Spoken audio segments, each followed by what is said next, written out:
Welcome to the Holy Post. Following the school shooting in Minneapolis, the Christian Post has offered a definitive answer for why these massacres keep happening and why gun restrictions won't work. They say it's because people are evil. But why don't politically conservative Christians apply this logic to any other issue? Surprising new data shows that more young men than women want to be parents one day, and there's a growing trend of single men becoming fathers by choice. What does it reveal about our society and the breakdown of dating and marriage? Then theologian and best-selling author Miroslav Volf discusses his new book, The Cost of Ambition. He says our culture of competition is damaging, and too many Christians ignore what the Bible says about the danger of ambition. Also this week, Phil brings us news from the glowing future. Couple of notes, tickets are now on sale for two upcoming Holy Post live events. First, on October 4th, Caitlin will be back in Durham, North Carolina for an evening with Sharon Hoddy Miller. And then on October 25th, the entire Holy Post media crew, that's Phil, Caitlin, Esau, and me, will be together for a live podcast recording in Lombard, Illinois. That's out here in the western suburbs of Chicago. To get tickets for either of those events, go to holypost.com/events. Space is limited, so don't wait to secure your seats. Again, it's at holypost.com/events. Here is episode 686. Hey there, welcome back to the Holy Post podcast. I'm Phil Vischer. I'm here with Caitlin Chess. Hi, Caitlin. Hi, Phil. Hi, you came back again. I came back again. In I person. did move back because I was treated so horribly. And then I decided, okay, I'll come back. You treated so horribly by us. By Sky. Yes. What? Oh, by Sky. What did I do? By Sky, yeah. Well, we can talk about that. For Holy Post Plus subscribers, you can hear what terrible things Sky did to Caitlin that made her run back to Durham. Uh-huh. Yeah. Hi, Sky. Hi, Phil. How are you? I was well until about 30 seconds ago. Looking forward to our bonus content. Now it's time for the theme song. What's the news that you like the most? Who's your favorite podcast host? If it's breakfast, get your toast. It's Sky, Phil, Caitlin, and the Holy Post. Sky, Phil, Caitlin, and the Holy Post. And sometimes other people. This episode is sponsored by Glorify, the #1 Christian Daily Devotional App. Don't know if you knew this, but May is Mental Health Awareness Month. There are a lot of little things you can do to improve your mental health this year, and the Glorify app is a great place to start.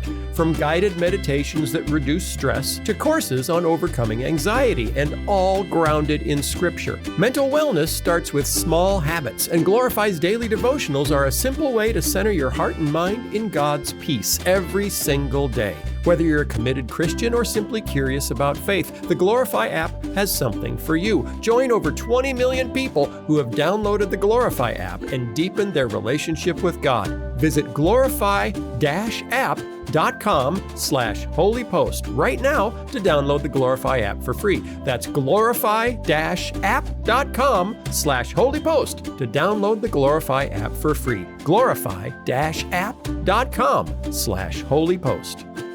Today's episode is sponsored by Sunday's Food for Dogs. We love our dog. Her name is Keena. We love to give her belly rubs, and she loves to patrol our backyard to make sure no squirrels break into our house to steal our valuables. We also love to give her Sunday's Food for Dogs. It's fresh, healthy dog food that's easy to store and serve. Most dog food is one or the other, either fresh and healthy or easy to store and serve. Because Sunday's is air-dried, it doesn't require refrigeration or prep. It comes right to our door so we never run out, and it's healthy food. Human-grade ingredients, 90% meat, 10% superfoods, 0% anything else. Folks who've switched their dogs to Sunday's notice health improvements like softer fur, fresher breath, and more energy. Keena loves Sunday's Food for Dogs, and we love that it keeps her healthy and strong so she can keep the squirrels from taking our stuff. Give it a try. Right now you can get 40% off your first order of Sundays. Go to sundaysfordogs.com/holypost or use code HOLYPOST at checkout for 40% off your first order. So do you have to go back to Durham again? Are you done with, are you done with Durham? Well, I'm going back to Durham on October 4th? Mike, October 7th? Your October event. 4th. Your event. 10-4. October 4th, me and Sharon Hoddy Miller are doing an event in Durham. So I'm going back for that. I guess you're going back for that. And that's when? October 4th. October 4th. And you can buy your tickets at holypost.com/events. And you can buy your tickets at holypost.com/events. His voice gets recorded too. So we just recorded that wanted twice. to make it sound like I knew already. Oh, yeah. She knows. She knows. Hey, wouldn't it be great if glowing plants could replace street lights in future cities? That's like Avatar. They have glowing plants. I know that reference. That's very good. In a recent study published by the journal Matter, as in, does it matter? Or as in, matter. Researchers describe glowing succulents that recharge in sunlight and emit colorful afterglows. By injecting the leaves with special light-storing particles, the plants became capable of radiating light bright enough to rival small night lamps. I have to say, small lamps are not terribly bright. Yeah, that doesn't sound too But for a confident. plant, picture the world of Avatar. Do not speak yet. Whoa, I'm not done. I'm not done. Hold your thoughts and your sermon illustrations. This little light of mine, this little succulent of mine, I'm gonna let it shine. Picture the world of Avatar where glowing plants light up an entire ecosystem, says the author of the study, the research done at South China Agricultural University. So that might mean it's going to escape the lab and end up, we're all going to have to shelter in place when we're overrun with glowing succulents. Whoa. Yeah, you see the picture? They're beautiful. That's pretty cool. Imagine glowing trees replacing streetlights. Earlier attempts at creating luminescent plants relied on genetic engineering, which is costly and complex. This one did not. What did they do? They used inorganic afterglow particles, materials already known for their roles in glowing toys and safety signs, and they simply injected them into the plants. That doesn't seem right. They injected them into the plants, and the plants said, ooh. So let's just take... It's a glow up. Let's take inorganic toxic chemicals and just stick them in plants. Ooh. But it's not. It seems to be working. Are they toxic? The succulent Echeveria provided the right internal structure to carry these little micron-sized particles all around. They glowed evenly, the leaves, after just minutes of exposure to sunlight or LED light, with brightness lasting for nearly 2 hours. The particles diffused through the plants in just seconds, and the entire succulent leaf glowed. Because the leaves on succulents are thick for storing water, so they can... Sure. Yeah. So it worked. By mixing different phosphors, researchers created plants that glowed not just green, but also red, blue, and even warm white. They demonstrated a wall of 56 succulents glowing brightly enough to illuminate books and nearby objects. This is going to be all the craze in college dorms. Yeah. Because you can't have candles. Yeah. Ooh, good point. Let's light the succulents. Yeah. Where's the syringe? Yeah, that sounds... And all the micron particles. But they say it only costs about $1.40 a plant. Exactly. This is going to be some kind of... You're going to see these in gift shops. Ooh, look at how pretty that is. Yeah. Yeah. That's great. This is what I'm putting up with. I filed this under the category, glowing plants will light our world, but probably not. Which is how most science articles I This could happen. It could happen, but probably won't. Well, You'll be living on Mars, but probably not. You talked about streetlights, getting rid of streetlights for this. Yeah. Are you going to have hanging baskets of succulents? I don't know. It would make our cities prettier, too. It would be pretty. My hunch is, best case scenario, there's a few botanical gardens where they do little displays, which would be beautiful. That would be beautiful. It would be beautiful. But it's not going to change how we light our cities. And how does this last, or does it have to be re-injected? It didn't really say. The glow lasts for 2 hours after light goes out. So, it's like all of us going in the closet with those little glowy things that we got, and we turn off the light. But does the plant eventually metabolize?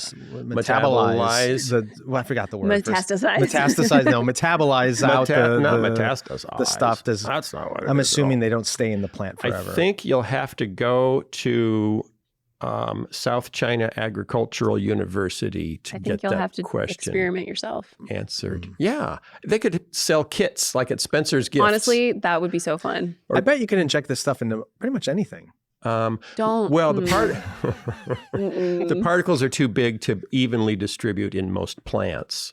I assume they would evenly distribute in a bloodstream. Right. But I don't know, maybe if you have really thin skin, you could glow a little.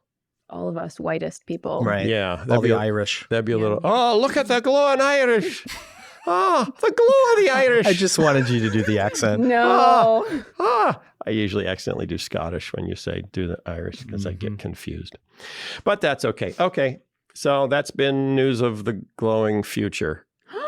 I like that. News of the glowing future? Let's keep that up. I know. I'm so optimistic about the future. Look at you, Phil. I can't stop finding happy stories about the future. Yeah, good.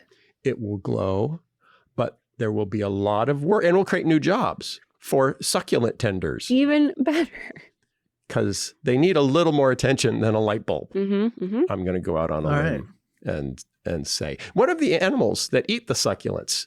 Do they glow or do they just have glowy poop? That was News of the butt. This has been the news of the butt.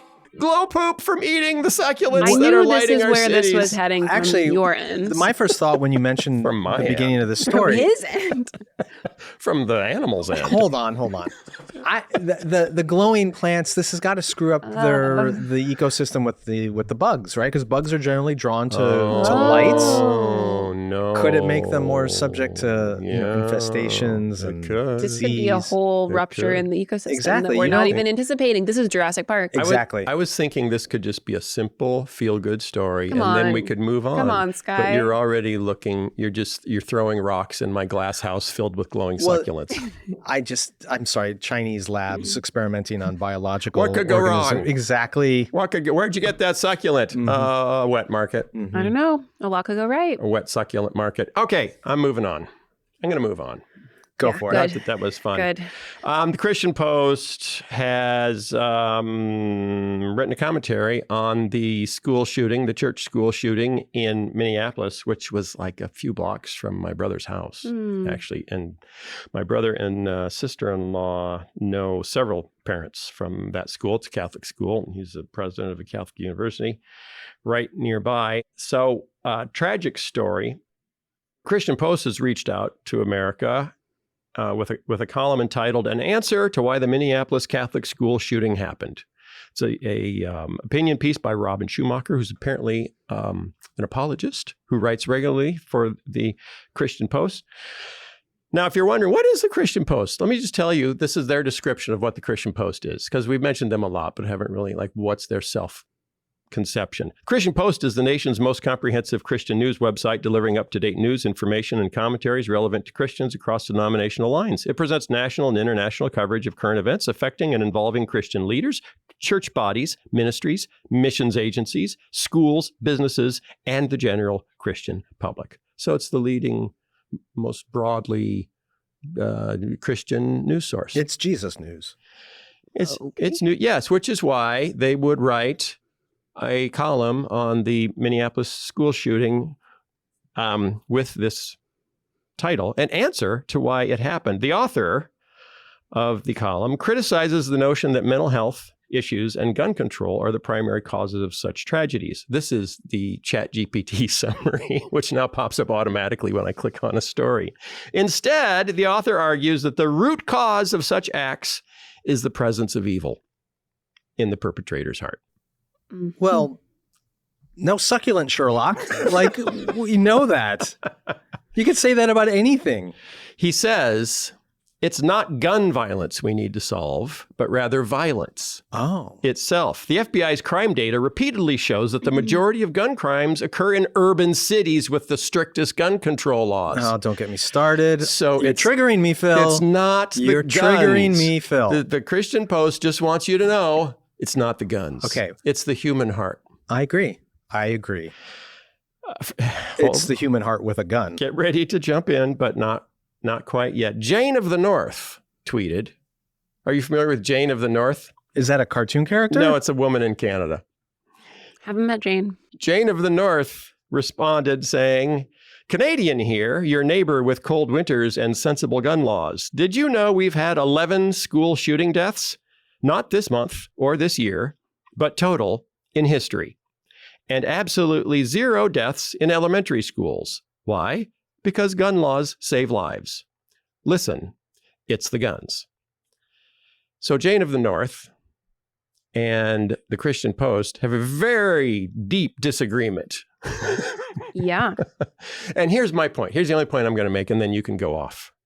You can just go off, and you can follow along and try to unruffle feathers that he might have ruffled. Caitlin's allowed to follow along. Wow. That's not what I meant. I hope people leave some comments about that. Not what I meant. It's like the Taliban post over here. You, sir, are getting me into trouble. Sorry.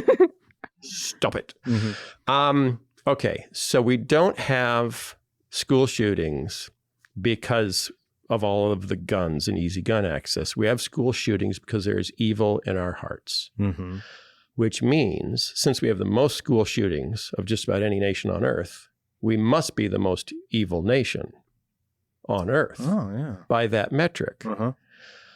So we're more evil than China. We're more evil than Russia. Way more evil than Canada or all of Western Europe. Is that the conclusion they want us to come to? Or is there something besides evil that makes school shootings happen? I don't think they're interested in a logical argument. They're interested in ending the argument because they're scared of where it might lead. And why would the number one Christian news website be scared of where that argument might lead? Because it would be politically inconvenient. Do Christians need gun access to feel okay? Some apparently do. Yeah. But your point's a good one. Like Canada is a far more secular country than the United States. But they're less evil. And Western Europe, much less evil. Much more secular than the United States. And places much less like evil. Sweden, Denmark, Norway, Finland, whatever. They're outrageously post-Christian, and they don't see this kind of gun violence. So this combination of loving Jesus and being evil is somewhat unique to America, would you say? And the whole thing about cities, gun violence in cities is true. There is a lot of gun violence in cities, partly because there's a concentration of people in those cities. But per capita, the most, it's been a while since I've looked at this, per capita, I believe the states that have the loosest gun laws have the most gun violence. And in a place like Chicago, near where we all live now, which does have a significant gun violence problem, the vast majority of the guns used in criminal activity in Chicago come from Indiana. Indiana? Which is... Well, that's across the country. That's not anywhere close to Chicago. That's right. Chicago, for those of you who don't know your geography, borders Indiana that has very loose gun laws. So you can't say that Chicago's gun laws are ineffective when you can drive a few blocks away, bypass those gun laws, and get access to the firearms that people want for criminal activity. So all those arguments are smoke screens. They're gaslighting. It's Caitlin, distraction from what the real issue is. Caitlin, help me out. Why do Christian news sources feel the need to defend gun rights? Whoa, that's a big question. I think part of the difficulty I have in reading this and even thinking about what Sky was just saying is that it is really unfortunate that because we have to put things in these political boxes and we have to be opposed to each other on every point, you end up in a place where people set the terms of the debate as you're either for gun laws or you think sometimes people just are evil and do evil things. And it's like, well, no, like both of these things are true. Yes. And in fact, one of the things that I think our response can miss and this piece misses is I don't think it's just about gun laws either. Like America has a culture around guns that is distinct from other countries. There have been friends of mine who are serious scholars and journalists who have studied all of the statistics around gun laws and the effectiveness of particular gun laws in different states and nationally in the U.S. And they have said they're not sure how effective some gun laws in the U.S. that I would really like to see passed would actually be, not because they're opposed to those gun laws, but because we have such an intense culture around gun ownership in this country. And there are already 400 million guns. And there are a lot of guns. In this country. Right. And so it is, I think, we have to be able to both say there are social, societal, systemic problems, and we should look at whole states, nations, et cetera, to compare, like, why is something a problem in one place and not another? And as Christians, we can also say there is a limit to how much we can engineer this to stop this. Evil is in the world. There is sin, there is brokenness. But also that should be a good reason why Christians are the first people to say, and some things are so grievous And we want to protect against them so much that we don't leave it up to just like individual conscience. We put laws in place to prevent people from doing the things that we recognize until Christ comes back will be things that happen. Okay, I love that. That's exactly the right point, because I'm assuming this, either this author or the Christian Post in general, would never use this I logic. hope you all saw the look I just got from Caitlin, because if you're just listening to the podcast and you didn't see it, you should go to YouTube right now and see that look. So I'm assuming Christian Post would never write an article saying, abortion, what are you going to do? Right. People, It's just People evil. are it's just evil. evil. People are evil. People are evil. There's not. But the response is, but we've already made murder illegal. Abortion is legal. So at least make abortion illegal. Well, what's because murder is illegal. But their argument is essentially a case for antinomianism. Why have any laws? If people are just evil, and the ultimate solution to that is changing people's hearts, I'm assuming through the transformation of the Holy Spirit and regeneration in Christ. Right. If that's really the ultimate solution to evil in the world, then why bother with government at all? Yeah. Why bother with laws? Why bother with any of these constraints? Because we don't yet live in a perfectly redeemed creation, and we do need laws. We do need government. We do need enforcement. We do need these limitations that contain access to the potential for evil. You know, I was accused of being antinomian this morning Really? on social media. And I pushed back and said, I'm not sure you're using that correctly. And he said, person attacking me said, I'm using it in the secular sense, not the religious sense. Okay. And I still don't understand how I don't understand how I'm antinomian in the secular sense, Yeah. but it was very confusing. So anyway, I've been thinking about the word antinomian today There you go. because I'm like, am I? Am I? I think we should all ask ourselves that occasionally. Yeah. We It should have means, a what word does it mean? Hey, ask Caitlin. Caitlin, I'm curious. I'm a child. Caitlin, what does the word antinomian mean? And is my mommy antinomian?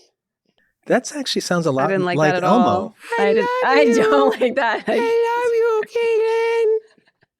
That's a little creepy. That's gonna haunt me. That's gonna haunt me. I can do it every week. No. I mean, Sky basically defined it. Like, theologically, it would be a position that says, like, we should buck all law because it's all Because of grace. Right. Yeah. So sin all you want. Sin all you want. Sin all you want. Well, and even more than that, just it's really complicated in the New Testament figuring out how Christians should theologically think about the Old Testament law.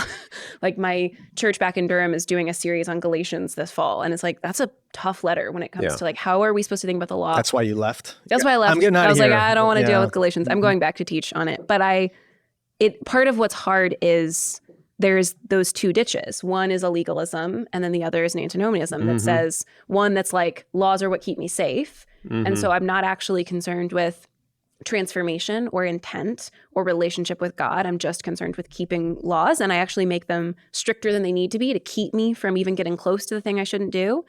And then antinomianism is like, well, if there is grace, like, why, like, let's buck all of the laws. Right. And if we're going to buck some of them, we might as well buck all of them. Right. And You law bucker. But going back to this, it's just fascinating to me why some Christians apply this logic only to guns. Yeah. yeah. What is it that's so special about guns that they believe it cannot be infringed in any way whatsoever, despite the evidence? Because the other side wants to take them away. Is it just polarization, though? Is I it don't just know. about right Well, versus it's left? part of culture. You know, it's our Yeah. culture. It's our It is. heritage. It's Uncle Herschel on the Cracker Barrel logo. It's like you want to take everything away that makes us America. But I don't know anyone who's seriously proposing taking away all the guns. No, What I'm but they hearing are want things to. like red flag laws. Yeah. Or Slippery slope.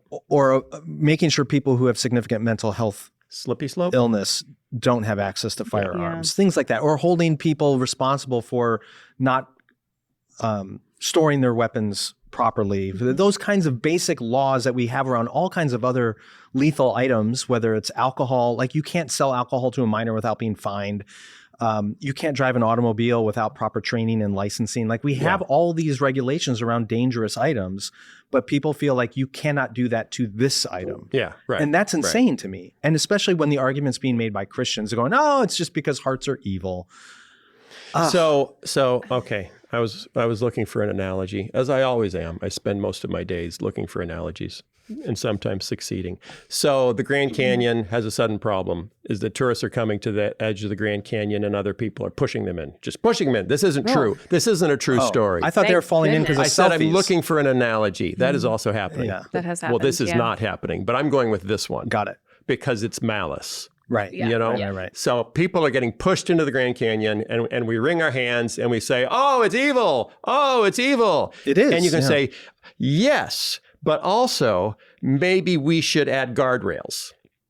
But then you're going to destroy the natural God-given beauty of the canyon, Phil. I have a right to see, it's in the Constitution, to look at the Grand Canyon without a guardrail in the way. And you say, well, should we change the Constitution then if we really can't put up guardrails on the, but that's where like something evil is happening and oh, look, we could stop it, well, or at least lessen it. You know, they could still pick people up and throw them over the guardrails, but that takes a lot more work and you can't do as many and you can't do the larger people at all. So, you know, it limits it. Small people, Yeah. children. No. Oh, Yeah. no, that's terrible. Dogs. oh, mostly. no, Mr. Phil. Oh, no. Couldn't we add guardrails? Exactly. Exactly. I think it's really telling that this article ends with the point that you've been pulling out of like what we really need is redemption in Christ, and that fixes things. Yeah. But the last thing it says is basically like, if you became a Christian, if this was true of all of us, that we loved God above ourselves, would tragedies like the one in Minneapolis ever take place? And then the last line of the article is, that's a pretty easy question to answer if you ask me. And what's so infuriating about it is like, well, one, if like we were all perfectly redeemed and restored, we would not have school shootings. True. And I'm awaiting that day. But that's such an encapsulation of the attitude of this piece that is so toxic to Christians trying to live faithfully in a political world. Because we're looking for, that's a pretty easy question to answer. It's just like straightforward and simple. It's easy. And Jesus. things like gun laws are a perfect example of like good intentions and a desire to do good and a really complicated problem, and we're trying certain solutions. Sometimes we've put in place gun laws we thought would help and they didn't, and we have to modify them. Right. And then we have all these complicated, different advantages and disadvantages to different laws, and we're all trying to organize it all together, and it is so complicated and difficult. Too hard. And it is so infuriating when Christians respond to that with, I have a simple answer, and it boils down to Jesus. Okay. I want to defend this end of the article. How dare you, sir? Whoa. How dare you? Because you're going to get a look from Caitlin. Robin Schumacher, I think, makes a very, very good point. Okay, what's his point? I don't know if it's a man or a woman. It's a man. It's a man. Okay. Man, I saw his picture. He makes a very good point, which is if you have been redeemed by Christ and have been regenerated through the Holy Spirit, then this kind of evil wouldn't happen. Okay, Mr. Schumacher, if you have been redeemed by Christ and been transformed by his Spirit, as we believe Christians have been, then they ought to put the safety of their neighbors and children ahead of their desire to own a weapon. Oh. And if Christians who've been redeemed by Christ simply got together and said, enough, we don't want this happening anymore, these things would not happen in this country, despite there still being evil people around, because we would change the laws. Right. Ooh. And we would restrict access, especially to people with significant mental health, to these kinds of weapons. Caitlin winced. But the argument that if people were just redeemed, evil wouldn't happen is true. It is true. Yeah. Yeah. But you're claiming to be a Christian in whom redemption has occurred. You can then choose to pass laws that protect your neighbor, and if necessary, sacrifice your personal rights. If you believe owning a gun is a God-given right, you could do that. We have done that in many areas of the law and made the world into a better place. We have reformed prisons. We have ended child labor. We have protected widows and orphans. But now we're unreforming prisons, and we're unreforming But my point is, labor. Christians redeemed by Christ have enacted laws that have blessed their neighbors. Yeah. And Christians in America, at least a significant portion of them, are choosing not to do that because they believe the God-given right to own a gun if you are significantly suffering from mental health is more important than protecting our neighbors. That's a choice that they're making. So I find the argument self-defeating if you want to say, no, you need to change your heart. I don't need to change mine. That's ironic that Christians are making that argument that other people need to change and be less evil, but I can continue to be riddled by fear and clinging to my gun rather than protecting my neighbor. That's self-defeating in my mind. I hear you. Caitlin, you winced. Well, I mean, I totally agree with Skye that it's inconsistent to say if people were just redeemed and restored, they wouldn't do school shootings. But my redemption and restoration in Christ shouldn't compel me to do different things. Totally agree with that. But I think articles like this get written in part because they hear people, usually not with Christian motivations, usually with secular ones, but saying something as strong as you said, of like, if we all just got together and made these laws, this stuff wouldn't happen. It wouldn't happen I think, as frequently. Right. But I think it's really important to say that because I think what he's pushing back on, and historically this makes sense, right? More conservative evangelicals responding to the social gospel movement and saying, you thought you could create heaven on earth. Yeah. Mm-hmm. You couldn't. Actually, laws and social programs and communities, like that is fine. It can't create the solutions that you think it can. You have way too high a view of it.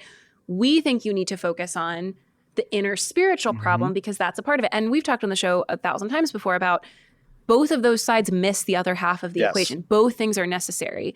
But especially when it comes to guns, I think part of the way that the conversation gets stalled is people on both sides have really simplistic answers. And it's not usually Christians, it's usually secular people on the side of gun laws saying, like, if we just banned this stuff, this wouldn't happen. Right. And I am very in favor of sensible gun laws that put restrictions on ownership and use and et cetera. I lived in Texas. I did not like being around like just open carry all the time. But it hurts, I think, the cause of those laws when people have really strong statements about how much it would change. Because again, like I said before, America is not just unique in our lack of gun restrictions. America is unique in our gun culture. And I think we have to be really honest about how limited what we can do is. We can do something significant, but it is really limited. And I think there is an appropriate Christian place for saying, don't have too high a view of what you can accomplish. Evil resides in broken, fallen human hearts, and people find ways around these laws. And I think it could build a lot of bridges to go like, like you said, he has said something correct and true. And also there can still be great good by these restrictions being put in place. I just find the Christian argument to do nothing to be completely unacceptable. Totally. What if we think and pray? I'm not against prayer. We should totally pray. And I'm a big fan of thinking. We should think and we should pray. And then return to our way of living. But part of thinking and praying is Unchanged. discerning with the help of the Holy Spirit, what are we capable of doing? Yeah. I mean, this is a terrible analogy, but you could make an argument that when all things are redeemed and made new, there won't be any more pick your disease, cancer, whatever the terrible diseases affecting people.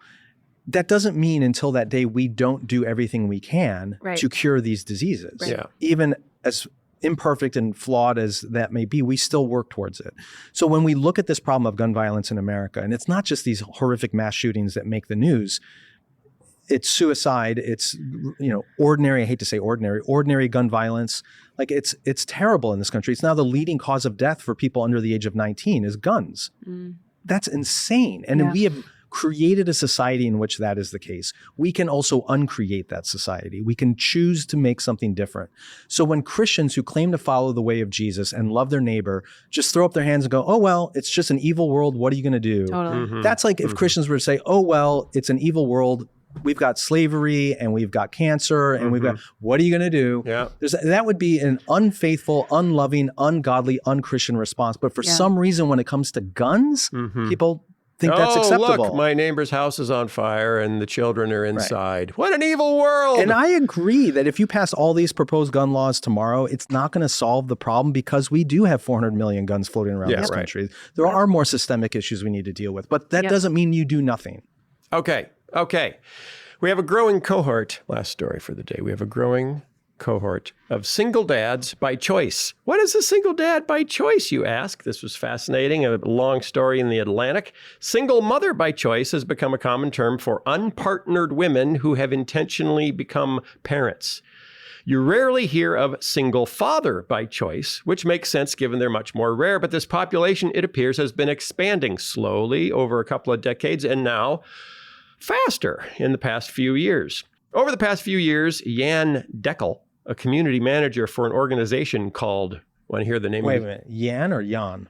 Jan. J-A-N? Y-A-N. Y-A-N. Could be Jan. I don't know. Okay. I don't know. Sorry. Jan, Deckel. I don't know. But his organization is called Men Having Babies. That's catchy. That'd look great on a T-shirt. Why does your T-shirt say men having babies? Remember Three Men and a Baby? That is my organization. The movie? Men having babies. Has noticed what he described? Yes, I do.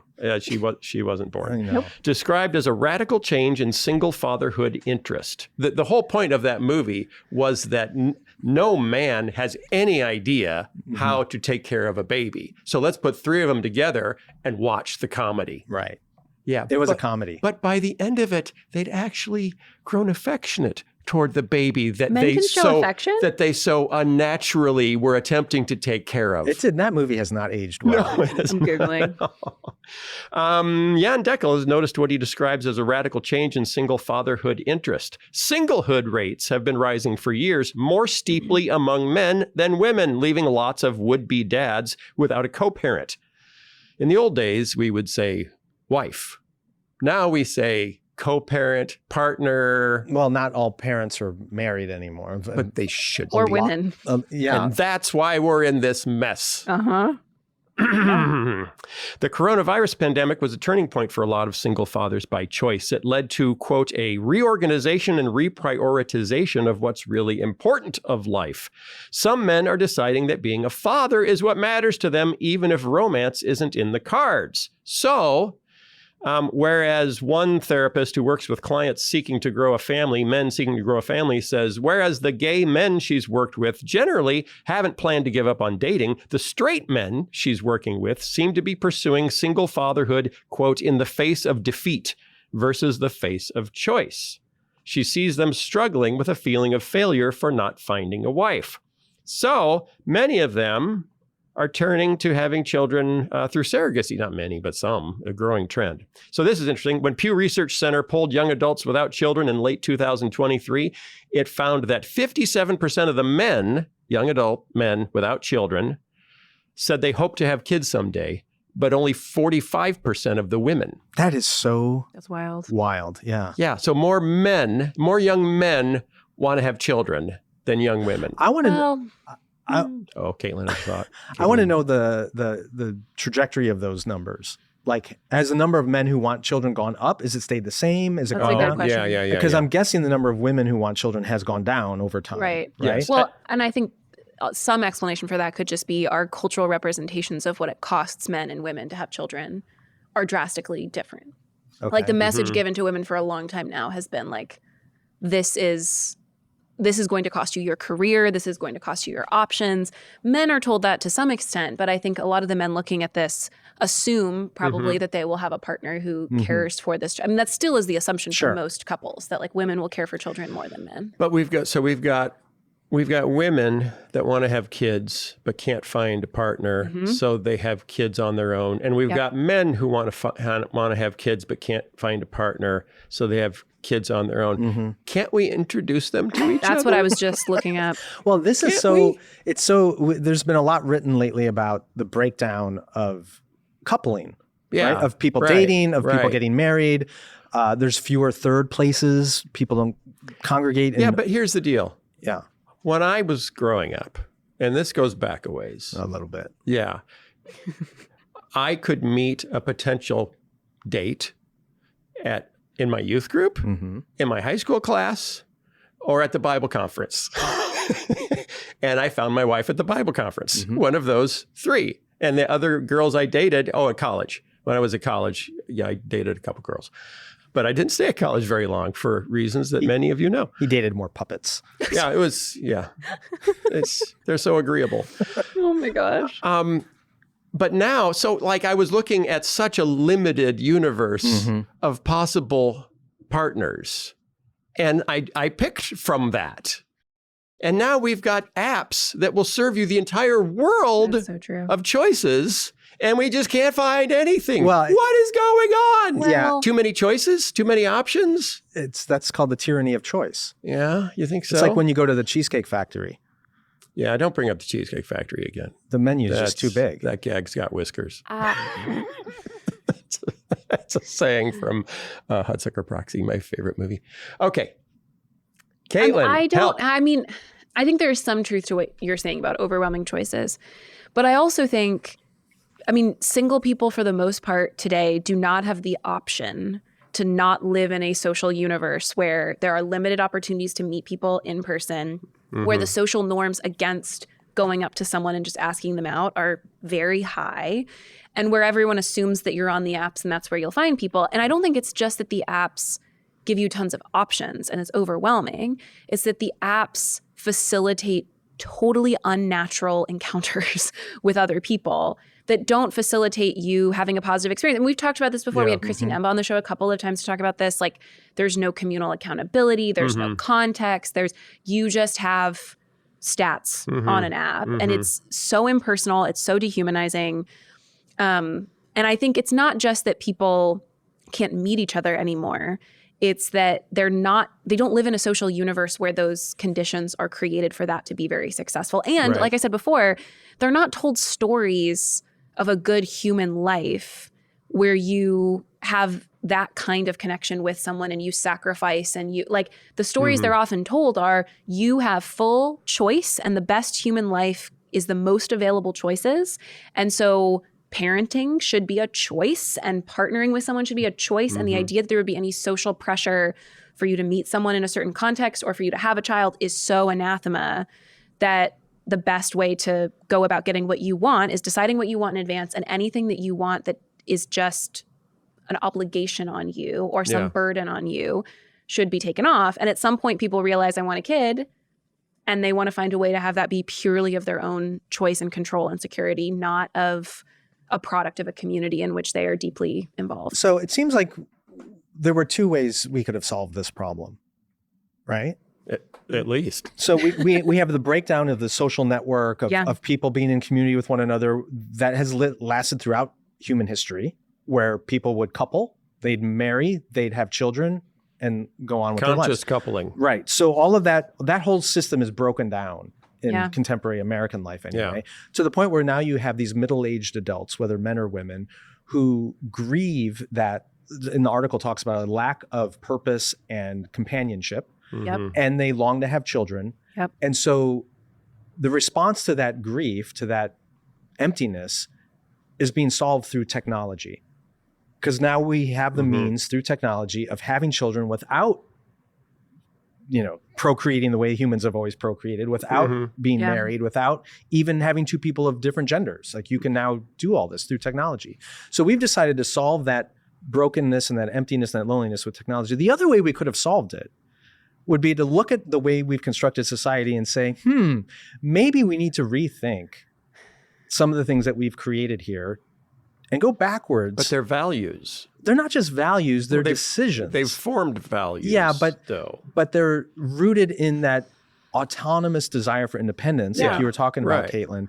And in the pursuit of that autonomy, we have surrendered the communal things that used to also provide meaning and purpose and community, and sexual relationships that procreated and led to children and all those other benefits that come from that.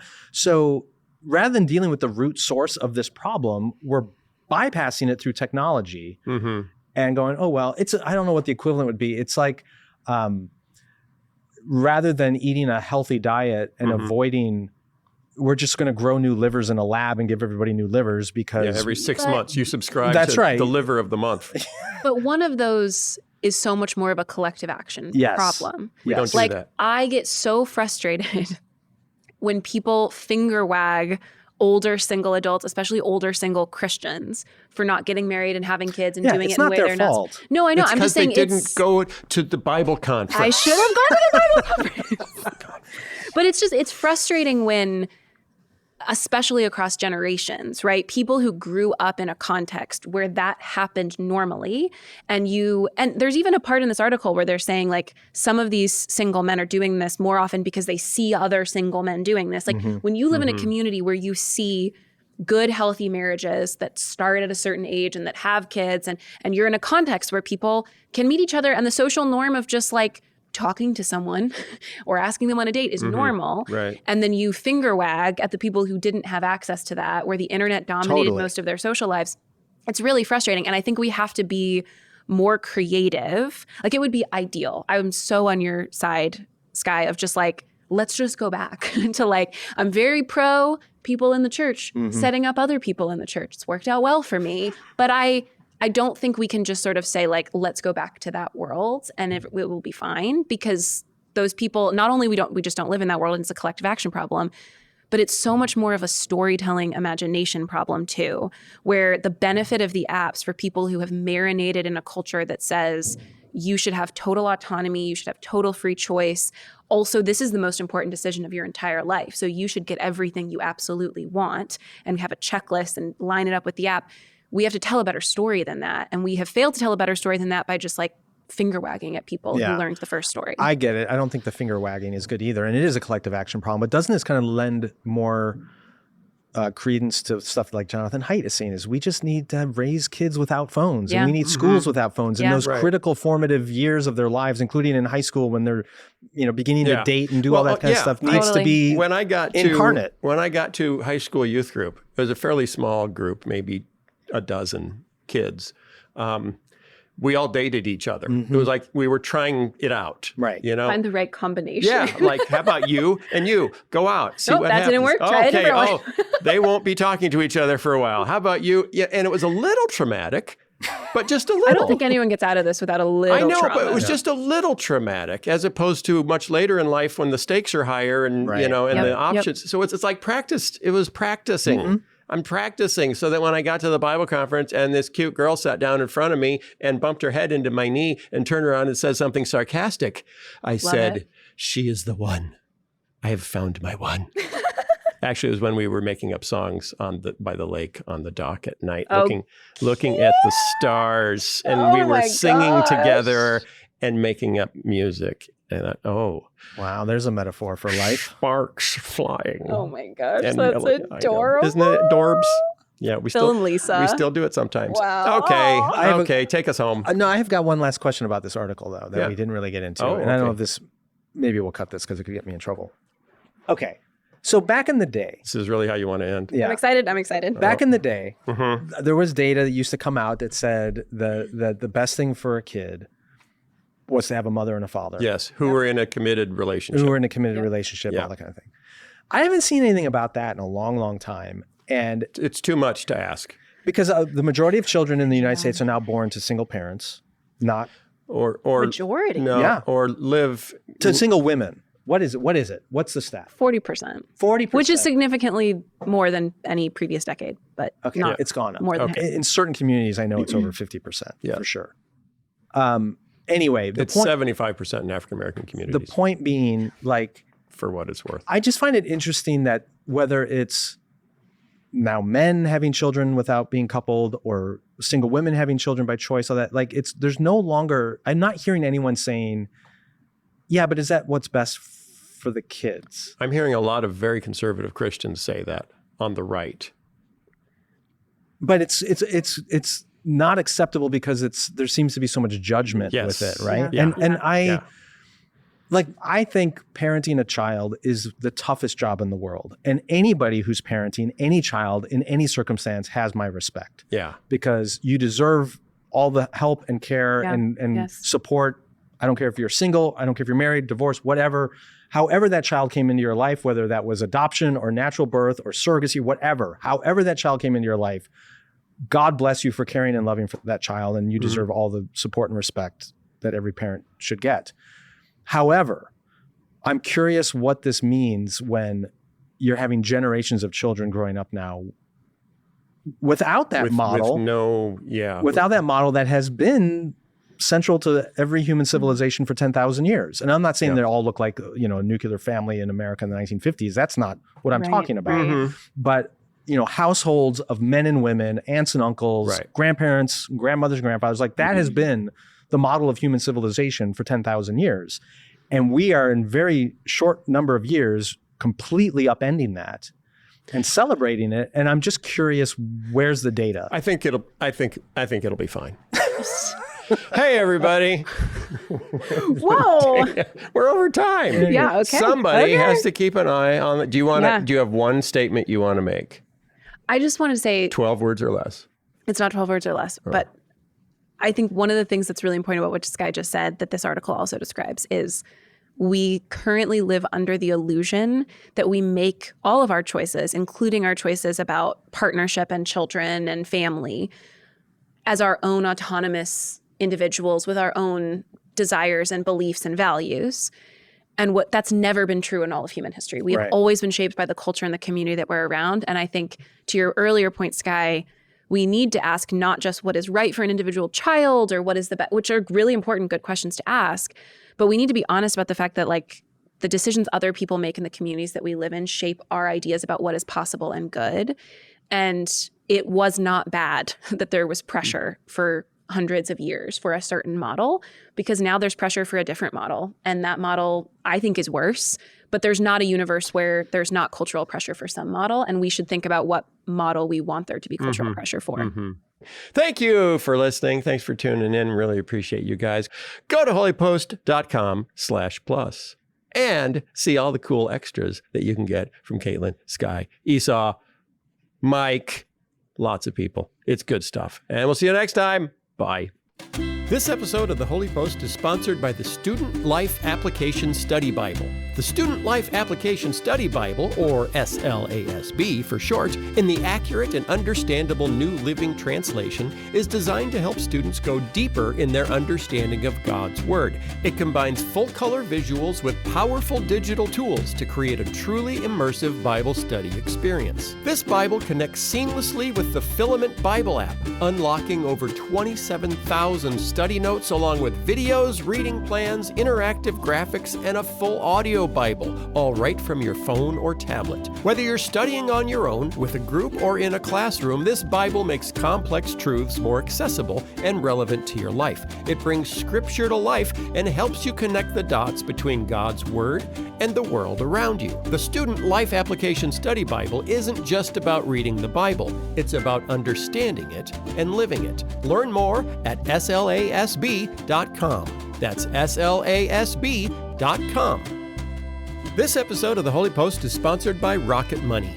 I used to use an online money tracking service that I loved. It was simple, easy to use, and did exactly what I needed to help me keep on top of our spending. But then a bigger company bought it, apparently decided it was too simple and easy, and shut it down. And for a few years, I wasn't tracking our money at all, which is not a great idea. And then I saw an ad for Rocket Money. It was like the old service I loved, but even better. So for the last few years, I've used Rocket Money to track our spending, create budgets, and even identify and cancel old subscriptions I was sending money to each month without knowing. Rocket Money is a personal finance app that helps find and cancel your unwanted subscriptions, monitors your spending, and helps lower your bills so you can grow your savings. Rocket Money's 5 million members have saved a total of $500 million in canceled subscriptions, with members saving up to $740 a year when they use all of the app's premium features. It's simple, it's easy, and it just works. Cancel your unwanted subscriptions and reach your financial goals faster with Rocket Money. Go to rocketmoney.com/holypost today. That's rocketmoney.com/holypost. rocketmoney.com/holypost. The Holy Post is sponsored by BetterHelp. We are living in crazy times, and that can be hard on your mental health. Plus, relationship stress, parenting, marriage, and work stress, it all adds up. Well, don't try to handle all this on your own. You can get help from trained professionals. But the economy and tariffs and the price of eggs, adding therapy onto all that feels like a huge investment, and the cost of traditional in-person therapy can be huge, costing anywhere from $100 to $250 per session. Online therapy with BetterHelp can save you, on average, up to 50% for each session. BetterHelp is the world's largest online therapy platform, having served more than 5 million people around the world. It's easy, too. You can join a session with the click of a button to help fit therapy into your busy life. And you can switch therapists at any time. You can do better than just survive these crazy times. Your well-being is worth it. Visit BetterHelp.com/holypost today to get 10% off your first month. That's BetterHelp, HELP.com/holypost. If you've been part of a church or a Christian community, no doubt you've heard messages about the dangers of pride, of selfishness, of lust, or of greed. But when was the last time you heard about the danger of ambition? The New Testament has a surprising amount to say about it, but it's largely ignored by our American context. I think that's because we generally see ambition as a virtue rather than a vice. Ambition feels entrepreneurial. It's adventurous. Ambition is why people take risks, why they launch new ideas, even why some people plant a new church. It's part of our American spirit to build bigger, to do better, to be faster, to go farther, and to leave the competition in the dust. But my guest today says that this kind of ambition is at odds with the Christian faith, particularly when our ambition is linked to our sense of value. Miroslav Volf is a professor of theology at Yale Divinity School and the founding director of the Yale Center for Faith and Culture. He's written or edited more than 24 books, and his latest book is called The Cost of Ambition: How Striving to Be Better Than Others Makes Us Worse. Here is my conversation with Dr. Volf. Dr. Miroslav Volf, welcome back to the Holy Post. It's wonderful to be here and with you.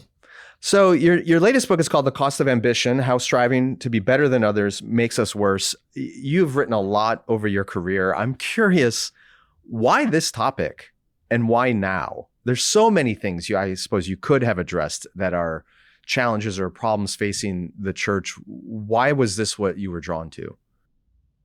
I think this is a challenge that's facing the church. It's a challenge that's facing broader culture. And when I wanted to address it in a kind of casual way, I looked for resources, and I frankly could not find anything substantive that was written about that question. That is to say, in particular, about striving for superiority, striving to be better than somebody else as a kind of organizing value around which we maybe do not organize the whole of our lives, but good chunks of our lives. Now, to me, that was a little bit surprising because I knew that in the 19th century, earlier in the 18th century, this was a significant issue that people discuss. And then suddenly in the 20th century, it is disappeared from the public discussion. So I decided I'm going to try to address that using resources of the Christian tradition and the Christian Bible. Apostle Paul, I think, is the best on this thing. Yeah, and in the book, you have a whole section looking at all that Paul has to say on this topic, which remarkably doesn't get a lot of attention in the church, at least in the United States today. As people can probably pick up from your accent, you did not grow up in the United States. And I'm curious because going through the book, it seems like an awful lot of what you're describing is, in one sense, anti-American. It's just not, it's so much of our culture here to strive for dominance, for superiority. I don't know the exact reference, but I believe there was a travel book written maybe in Denmark advising Europeans who are coming to the US about what they should expect in American culture. And one of the things it said is that Americans make everything into a competition. It's all about winning or losing. It's all about striving to be better than someone else. It's core to our model of economics. So as someone who grew up outside the US, do you see that, or does your outsider perspective bear on what you wrote in this book and your ability to recognize some of the malformative effects of this core cultural value? Maybe. I see it as a feature. If it's American feature, it's a feature that Americans have successfully exported into other countries as well. I think some of it is that it's a basic human feature that is particularly accentuated, I think, by the way in which we organize our life, from our education, through our economy, through our politics. And some of it, I think, in the United States is cultural. It is particularly pronounced here. And it's interesting that you're mentioning Denmark, because a friend of mine from Denmark who reading this book said, he kind of yawned, said, yeah, of course. So why does one need a book to argue for this position? It's so obvious to him, which it isn't. I think which it isn't to us, which I don't think actually it is to me, even though I come from a kind of, I was raised in socialist Yugoslavia, but I think it picks up on the significant feature of us as humans and accentuates them. And I say it picks up those significant features because how else does one read the second most important story in the biblical tradition, in the Hebrew Bible. Adam and Eve fall to sin, and the second story after that, they're created and they fall. After that, the second story is of Cain and Abel. God is rattling self-conception of Cain as the dominant, as the firstborn, as superior, by accepting the offer from Abel. And suddenly the positions have been turned. And he is so upset by that he actually goes and kills his brother. I haven't seen Americans doing that. So you see, I would argue it's much more universal. Again, it has been accentuated and I was made feel it, especially in modern ways of organizing our life, in my particular way, in teaching at an elite school. This is my experience. And I taught a class and still continue to teach occasionally class for Yale undergraduates. Every single one of them was at the top of their high school or close to the top. They come to Yale and they're one of 5,000 equally smart people, probably smarter, and everybody's disoriented because the entire sense of worth was drawn from the position that I occupy vis-a-vis my relevant comparants, the group with which I like to compare myself. So that gets to a core theme of the book that I think our audience would benefit from understanding how you define. What is the difference between striving for superiority, which you critique in the book, and striving for excellence? Yeah, that's the difference between the two is that the value in which you want to be excellent is independent of your standing vis-a-vis somebody else. I can strive to be excellent in varieties of ways, and I can improve without any reference to what somebody else is doing. Put differently, very simply, I can compete with myself in something, and I can compete with myself not only in the value that I set for myself, but I can compete in something that I consider to be fundamental and important value. And it matters to me how I do in that striving for excellence. It doesn't matter to me how my neighbor is doing. And I think a very easy way to express the difference is I can be better than somebody else by them becoming worse. Right? I'm superior. I can actually thwart them in their striving, and I would be worse without myself improving one single bit. We both can go down, and I can still be superior to them if that other person is going down faster than I am. Whereas when it comes to striving to excellence, I am improving and moving toward a certain goal that I objectively feel is valid or I have set for myself. So, I mean, part of this gets down to it requires a fairly mature, self-differentiated person to not associate their worth in relation to those around them. That's a high bar for a lot of people. And the systems that we've created in our country, whether they're economic or social or even academic, as you mentioned, it's so much easier to appeal to people's insecurities, their sense of inferiority, and to tap into that to create striving, to create innovation, to create revenue, to create academic performance, whatever it might be. It's a whole lot harder to get people to strive towards excellence, irregardless of what the people around them are doing, better or worse. That's a high bar. So have we just built a system, as you put it earlier, it's not necessarily American, it's just human nature, going all the way back to Adam and Eve, Cain and Abel, that acknowledges this is how most people operate. We are social animals, to quote David Brooks. Is it naive to expect people to not operate that way? Well, maybe it's naive to expect people not to operate that way at all. Partly, I would say, partly because we have been infected, certainly by broader cultural trends, but by something that's much deeper in us, and hence you have the story of Cain and Abel. It's something that's deeply human. What we can do, I think, is we can start to imagine, and then also in various domains of our lives strive to live into a vision of ourselves as given to ourselves by the gracious God. And to me, that's one of the most beautiful parts of the Christian message.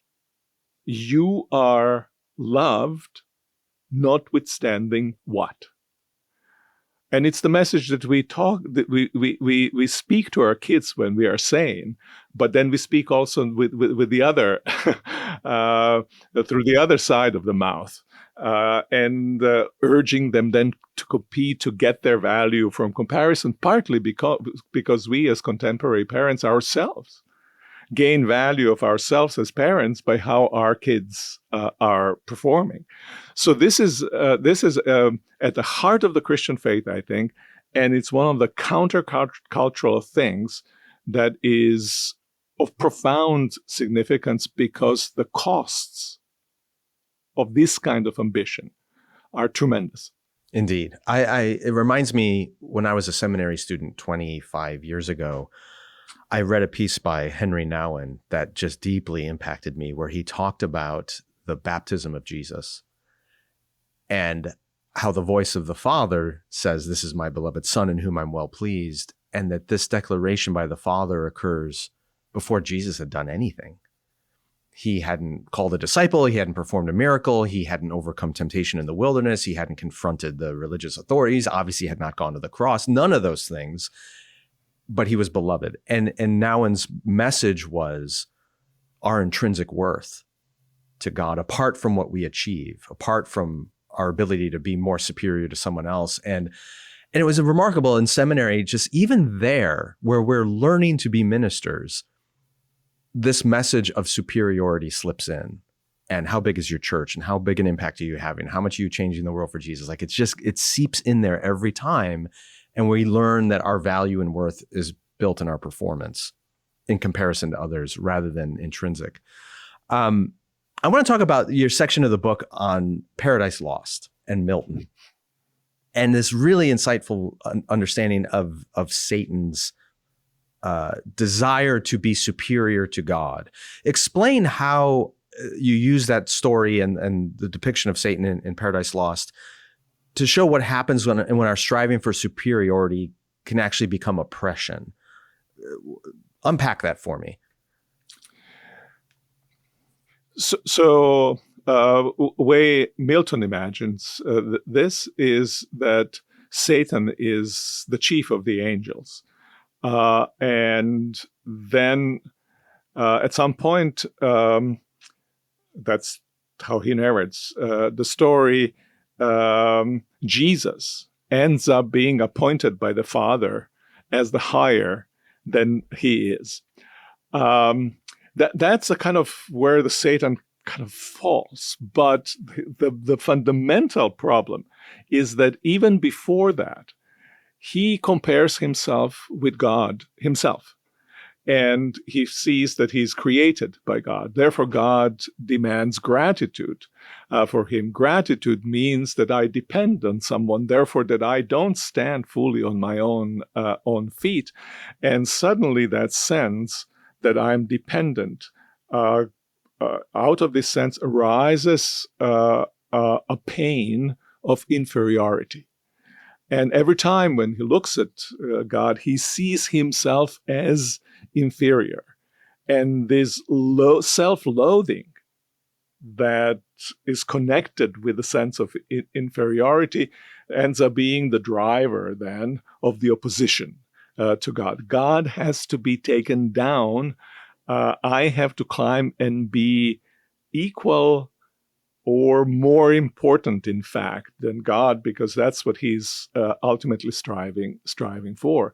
And so you have this self-loathing driving the desire for superiority and undermining the relationship that exists between the two. Yeah, and you go on from there to talk about how the realization in Milton's work of Satan that he's never going to be superior to God leads to a different posture, which is fine. If I'm not going to be better than you or bigger than you, I'm just going to destroy and tear down everything that you value. It becomes less about striving to excel as much as just tearing down and destroying. And as I looked at that part of the book, it reminded me so much of what we're seeing in modern America with this kind of populist movement, this anti-elite idea that celebrates not our achievement or our excellence, but merely the tearing down and destruction of others, that is seen as an intrinsic good rather than something to grieve. And it echoes exactly what Milton was talking about. Do you see that even in your academic circles?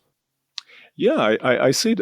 Actually, I see it everywhere. Somewhere, sometimes it's more or more open, and other times it is kind of hidden. We are unwilling to admit it to ourselves, because that if we admitted that to ourselves, that would already imply our inferiority, and hence we lie to ourselves and don't accept the actual situation as it is, namely that our struggle against others is because of the perceived superiority and our inferiority. So sometimes it's very passive and turned against oneself. And so there's this self-loathing, there's this sense of I'm nobody, I'm nothing. But when that feeling, I'm nobody, I'm nothing, ends up being impossible to contain, one wages war. And that's what Satan is doing. He wants to expand his own domain, ruining God's and capturing the world which God has so beautifully created. And you see it happening in various domains of our lives. And certainly you see it in public life today in this country, not just in this country, but in many others as well. Yeah, it's misery loves company. If I can't be what I think I should be, if I loathe myself, I want everyone else to loathe themselves too and tear them down to my level. And we see it in social media.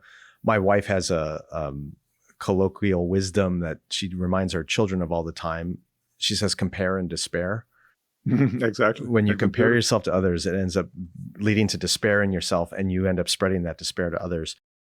But it's interesting, excuse me for interrupting, but the interesting thing is the role of leaders in shoring up that feeling. I mean, you can study also how Satan approaches Adam and Eve so as to, through them, take them on their side, and through them destroy them, and through them destroy the work of God. So you always have a powerful superiority strivers who employ others and take others with them into a certain kind of destruction. Before we wrap up, I want to get into some of the positive side of this, and that is, we mentioned earlier how much the Apostle Paul has to say on this topic. One passage that comes to mind that you unpack in the book is Philippians 2. Do nothing out of selfish ambition, but consider others as better than yourselves. I've heard this text and the song that follows that, the hymn that follows it, preached countless times in churches, and yet very little attention is given to this instruction: do nothing out of selfish ambition. And partly I've wondered if the cultures I've been a part of just lack the imagination to understand what that even means, because so much of what we do is driven. I mean, ambition has generally been taught to me, even in Christian circles, as a positive thing rather than something to be wary of or suspicious of. Explain what you believe Paul is saying here when he says, do nothing out of selfish ambition. Well, I think he's basically saying that if ambition is defined by the attempt to always elevate myself over others. It's a selfish ambition. It is self-referential ambition and stands in deep contrast to who Jesus Christ is and how Jesus Christ acted. I think we stand then also at odds with who we actually are. And for me, the passage in Paul that almost sheds the fundamental light on that passage from Philippians is in 1 Corinthians. There's a series of questions in Corinthians 4 that Paul asks, rhetorical question. Why do you boast? What do you have that you have not received? And response he expects is nothing. And then he says, well, why do you boast then? Why do you think that you are more important than somebody else? Because you have those things, but you have received them.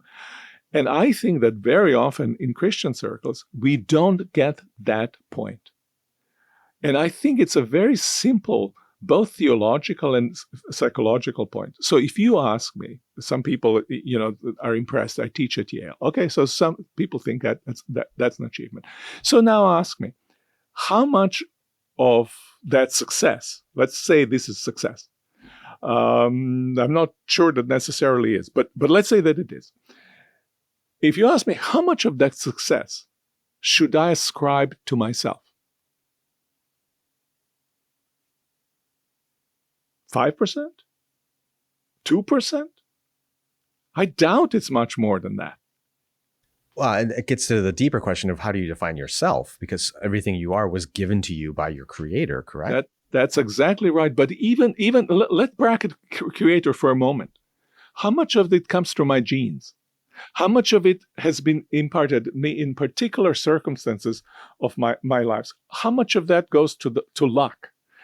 That's all forgetting about a radically Christian message that we, each one of us, across the entire span of our lives are held in existence with all our gifts and capacities by the radically loving Creator God.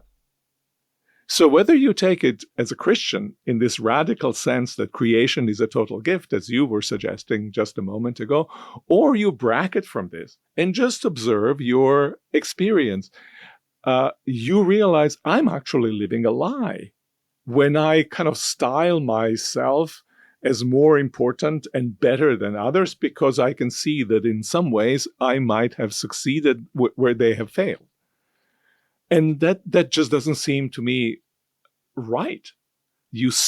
I stand on account of grace. I don't stand because this is my achievement, but listen what that does. It goes radically against the meritocratic system. And if competition is definitive of American culture, meritocracy is even more. I agree, obviously. And as a student of history, it's interesting that prior generations, even of Americans, held these things in some tension.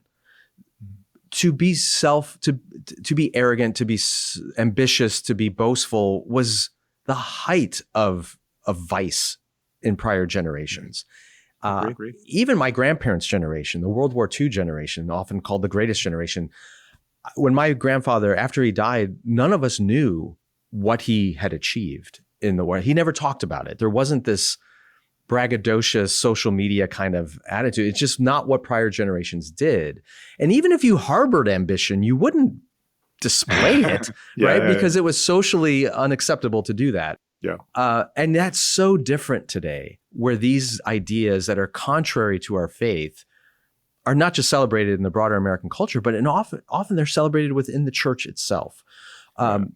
Before we go, what would you want to say to a Christian community where these values are either unaddressed or unchallenged? What would be the first step in bringing correction from just blindly absorbing these American ideals and course correcting closer to what we read from Paul in the New Testament? So I suppose my response would be, open yourself up.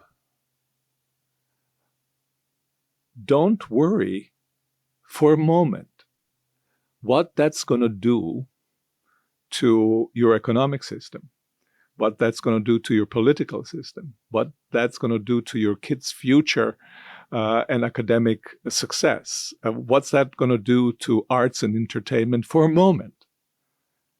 Step aside from that and ask, what is a deeply Christian and what is a deeply human way to be? And it would seem to me, if we open ourselves up and then for a moment also think of the grief of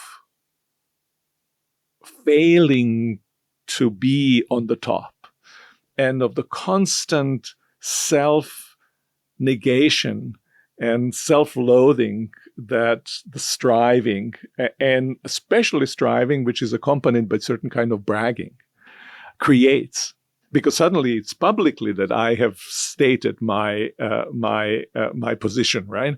But publicly I'm also made not seen as not living up to this.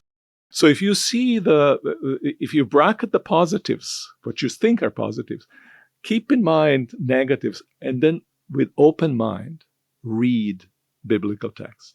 It's in Jesus throughout, as you mentioned, from the beginning of his ministry and his teaching. It's in the Apostle Paul in this absolutely stunningly compelling way. But as I've tried to show in the book, it is also in the Hebrew Bible. The election of God, the creation by God, they're all acts of grace that undermine kind of sense of bragging before others and thinking of oneself and somehow better than somebody else. That's a great way to put it. I feel like despite the title of the book being The Cost of Ambition, it's really a book about grace and the power that is unleashed when we come to accept that. And I love that you're not, and nor is Scripture, against striving. It's striving for what reason? And it's not in the comparison or the superiority of others, but striving because of the grace we've received and the freedom that gives us. It seems to me that that's one of the better ways to read this book is to do it in community with others. And often what we in our own secret hearts or reading experience can be enhanced, stabilized when we see that others are resonant with that. This is, as you mentioned early on, we started with that. It is a countercultural book. And for countercultural life, you can be alone. You need communities which share these aspirations. And I would say which share also failure to achieve and nonetheless continue to work on that. Because that's what the life of sanctification is. And we do this best if you're not simply alone, if we are together with others. Absolutely. Dr. Volf, thank you for the fantastic book and the challenging book that uncovers a lot of the assumptions that go unchallenged in too many of our Christian communities. Very grateful for that. You guys check it out, The Cost of Ambition, How Striving to Be Better Than Others Makes Us Worse. And we will also post a link to the study guide to discussion questions with others in the show notes. Thank you for being here, Dr. Volf. It's wonderful to be with you, and thank you for elevating this topic and making it available to your listeners. Hey, everybody, if you like the video, like and subscribe so you can see more and other people can too.